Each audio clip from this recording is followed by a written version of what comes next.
भारत के इतिहास में कुछ नाम ऐसे हैं जो केवल व्यक्तित्व नहीं बल्कि एक युग, एक विचार और एक ज्वाला बन जाते हैं। रानी लक्ष्मीबाई उन्हीं नामों में से एक है। वे केवल झांसी की रानी नहीं थीं, वे उस भारत की आत्मा थीं जो पराधीनता को स्वीकार नहीं कर सकता था। उनका जीवन संघर्ष, स्वाभिमान, त्याग और अद्भुत वीरता की एक ऐसी गाथा है जो सदियों तक प्रेरणा देती रहेगी।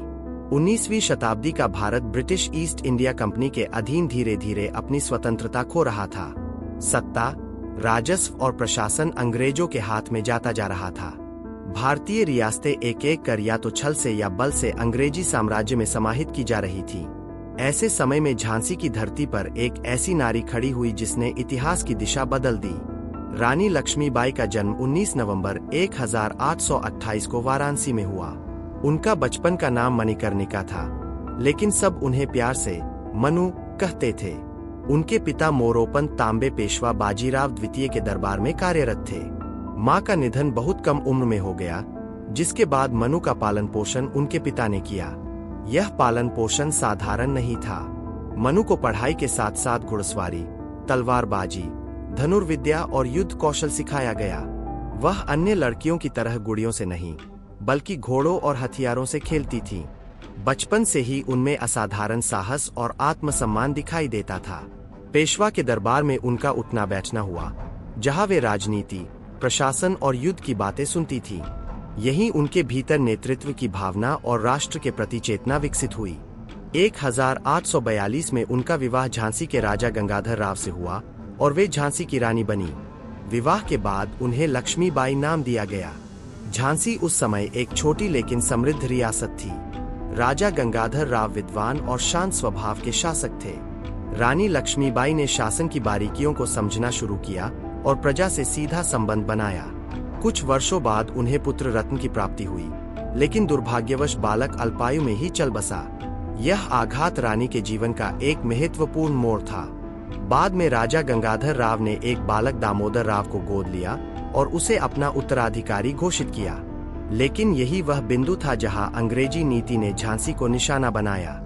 लॉर्ड डलहौजी की डॉक्ट्रिन ऑफ लैप्स नीति के अनुसार यदि किसी शासक का जैविक पुत्र न हो तो उसकी रियासत अंग्रेजों के अधीन मानी जाती थी।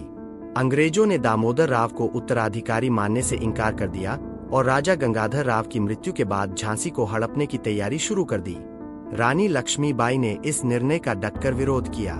उन्होंने अंग्रेजों को स्पष्ट शब्दों में कहा कि झांसी उनका राज्य है और वे इसे नहीं सौंपेंगी। यही वह समय था जब उनके मुंह से निकले शब्द इतिहास में अमर हो गए, मैं अपनी झांसी नहीं दूंगी। 1854 में अंग्रेजों ने झांसी को अपने अधीन कर लिया और रानी को पेंशन देकर किले से बाहर रहने का आदेश दिया गया। यह केवल सत्ता का अपमान नहीं था, बल्कि स्वाभिमान पर चोट थी। रानी लक्ष्मीबाई ने इसे स्वीकार नहीं किया। उन्होंने चुपचाप झांसी की रक्षा की तैयारी शुरू कर दी। उन्होंने महिलाओं को युद्ध प्रशिक्षण देना शुरू किया, सेना को संगठित किया और किले की मरम्मत करवाई। 1857 में जब भारत का प्रथम स्वतंत्रता संग्राम भड़का, तब झांसी भी इसकी ज्वाला से अछूती नहीं रही। मेरठ, दिल्ली, कानपुर और लखनऊ से उठी चिंगारी पूरे देश में फैल चुकी थी। झांसी में भी विद्रोह हुआ।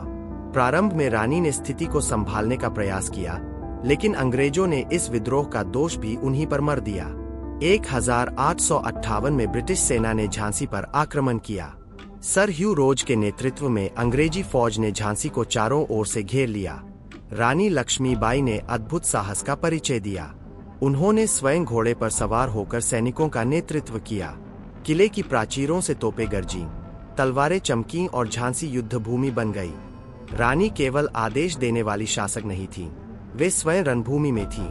पुरुषों की तरह युद्ध करते हुए वे घोड़े पर सवार होकर दुश्मनों से भिड़ी। उनकी तलवार की गति और निशाने की सटीकता ने अंग्रेज सैनिकों को चकित कर दिया। जब झांसी का किला टूटने की कगार पर पहुंचा, तब रानी ने एक ऐसा निर्णय लिया जो उनकी वीरता को अमर बना गया। उन्होंने अपने दत्तक पुत्र दामोदर राव को पीठ पर बांधा, घोड़े पर सवार हुई और किले की ऊंची दीवार से कूद पड़ी। यह केवल एक पलायन नहीं था, यह भविष्य की लड़ाई के लिए लिया गया साहसिक कदम था। रानी कालपी पहुंची और वहां तात्या टोपे तथा अन्य क्रांतिकारियों से मिली। कालपी में उन्होंने फिर से सेना संगठित की और अंग्रेजों को कड़ी टक्कर दी। यहाँ भी उनका साहस और नेतृत्व स्पष्ट दिखाई दिया। उन्होंने युद्ध की रणनीतियां बनाई और सैनिकों में नया उत्साह भरा। इसके बाद ग्वालियर की ओर कूच किया गया। ग्वालियर उस समय एक महत्वपूर्ण रणनीतिक स्थान था।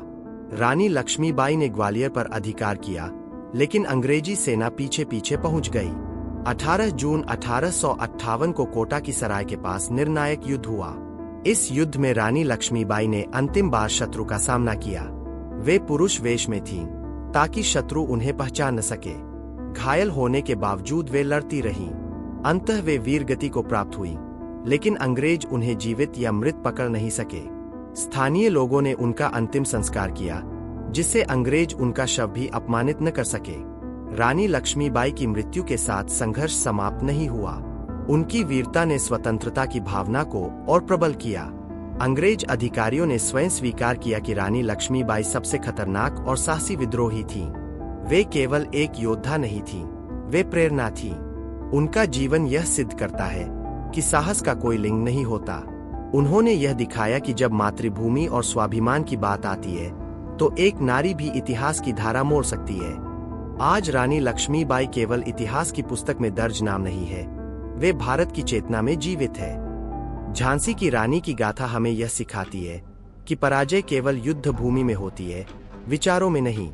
रानी लक्ष्मीबाई का विचार, उनका साहस और उनका बलिदान आज भी जीवित है और सदैव रहेगा।